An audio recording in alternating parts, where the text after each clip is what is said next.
Non, mais nous allons la joindre au compte rendu. Est-ce que vous l'avez détaillé en commission? Pas la convention. D'accord. On l'a. Alors, peut-être certains n'ont pas eu. C'est vrai que nous, dans notre exemplaire, il n'y est pas. Mais avantage aux collègues de l'opposition. Vous connaissez tout par cœur, alors. Voilà. Que ne ferions-nous pas? Je présente mes excuses. On est bloqué. Principal Enfin, ce qui est important, c'est que vous ayez la convention sous les yeux. Donc Laurent, est-ce que tu peux nous en dire plus? Oui. Donc, en fait, c'est un renouvellement donc, de la convention. Donc,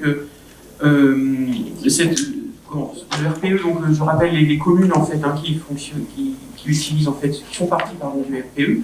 Donc Boye, Brin, Saint-Aignan, Grandlieu et Saint-Léger-des-Vignes. Donc bien sûr, ces communes-là souhaitent poursuivre leur effort en fait dans les missions donc, du relais petite enfance. Donc ces missions, ce sont des rôles de conseil, d'accompagnement des familles et d'assistance maternelle sur le territoire que j'ai cité. Donc depuis janvier 2019, donc c'est la responsabilité opérationnelle de la ville de Boye en fait qui sur ce RPE. Et en fait, ces missions, les missions, elles sont définies donc par la Caisse nationale de l'allocation familiale, qui définit en fait les missions de l'ensemble des relais petite enfance.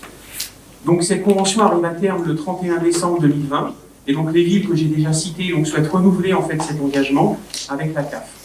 La période donc, de la convention sera de janvier 2022 à décembre 2025. Voilà, donc les modalités de prise en charge sont définies donc, dans la convention. Si vous l'avez, c'est très bien.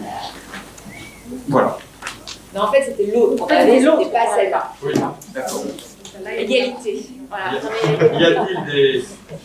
Y a-t-il des questions particulières? Ça prouve bien que petite enfance. Mais on fera très attention à ce qu'elle soit bien quand même intégrée dans le compte rendu, hein. Il faut bien qu'elle soit portée au compte rendu de ce conseil.